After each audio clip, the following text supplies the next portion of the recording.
Hello wherever you are now watching this video. It's freezing cold here, and as you can see the froze is all over this Land Rover Defender right now. I am going to show you the convenience of having heated windscreen on your car. The thermometer reading is showing -5 degrees Celsius. There are 3 buttons located at the top row of the central console. F for the front screen, R for the rear screen, and the middle button is for maximum heated air blowing directly from the bottom of the windscreen. How quick you think the heater can defrost the ice? Let's switch them 3 buttons on and see the magic happens. Do you know that the electric heated windscreen technology was first used in the aviation industry during the World War II era? However, it's introduced into automotive industry by Ford Motor Company under its trademark patent name, quickly around 1970s, but then expired in 2011. Heated windscreen is the best helper for motorists during the cold winter months for quicker defrosting, defogging, and prevention of wiper being frozen and get damaged wiping over the ice and snow. So, how does it work?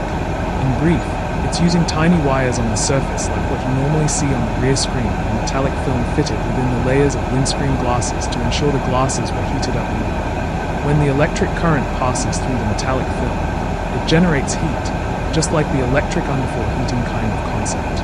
Most exotic car manufacturers are offering heated windscreen as an option or standard on certain flagship models. Pros and cons. Some cars will develop condensation on the inside of the windscreen and frozen up overnight.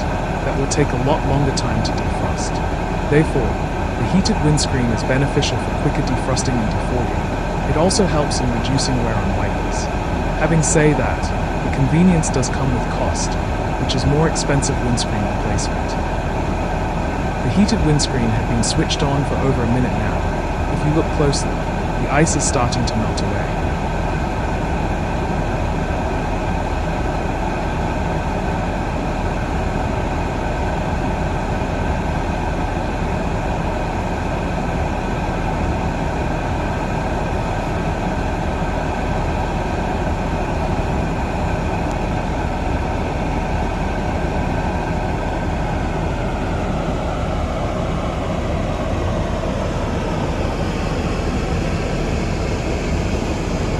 It's 2 minutes 3 seconds now, and the ice has now turned into water.